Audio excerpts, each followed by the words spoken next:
পদ্মাৰ ভেটাৰ পৰা বৌ বজাৰলৈ যোৱা এই পথছোৱাৰ জৰাজীৰ্ণ অৱস্থাই এতিয়া স্থানীয় ৰাইজৰ চকুলোৰ কাৰণ হৈ পৰিছে। কোনোবা মুমূৰ্ষ ৰোগীক হাস্পতাললৈ নিবলগীয়া হ'লে বা কোনো গৰ্ভৱতী মহিলাই চিকিৎসালয়লৈ যাবলগীয়া হ'লে পৰিয়ালৰ লোকে সৃষ্টিকৰ্তাক প্ৰাৰ্থনা কৰিবলগীয়া হয় যাতে বাটতে কিবা অঘটন নঘটে। ৰাস্তাৰ প্ৰকাণ্ড গাঁতবোৰৰ ওপৰেৰে যোৱা প্ৰতিটো খোজতে জিলিকি উঠে স্থানীয় মানুহবোৰৰ চৰম অসহায়তা। উন্নয়নৰ ডাঙৰ ডাঙৰ শ্লোগানবোৰে যেন এতিয়াও স্পৰ্শ কৰিব পৰা নাই এই দুৰ্ভগীয়া পথছোৱাক। প্ৰশাসনৰ উদাসীনতাৰ বলি হৈ কেতিয়ালৈকে এনেদৰে জীয়াতু ভুগিব লাগিব এইসকল নিৰীহ লোকে। দিনৰ পিছত দিন ধৰি চলি অহা এই যাতনাৰ খবৰ ৰাখিবলৈ কাৰো আহৰি নাই। এইটো ৰাস্তাৰ কথা নক'ব। ফাৰ্ষ্ট টাইম আমি আছোঁ জলেশ্বৰ সমষ্টিত, এতিয়াতো কাম চাম নাছিলে, সেইকাৰণে আমি আহিলোঁ বিচিংজোৰা সমষ্টিত। আমি শুনা পাইছোঁ অজিত চৌধুৰী বহুত কাম কৰে।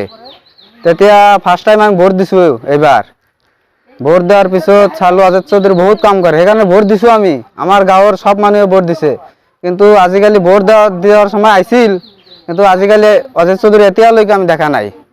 তাৰ ফেচটো কেনেকৈ আছে আমি দেখা নাই। এনেকৈ নক'ব। ৰাতিপুৱাত আমি বজাৰত যাই আছোঁ, যাওঁতে লং পেণ্ট চাৰ্ট পিন্ধি যাই আছোঁ, তাতে পিছল খাই আছোঁ। এতিয়া আমি লুংগি পিন্ধি আছোঁ।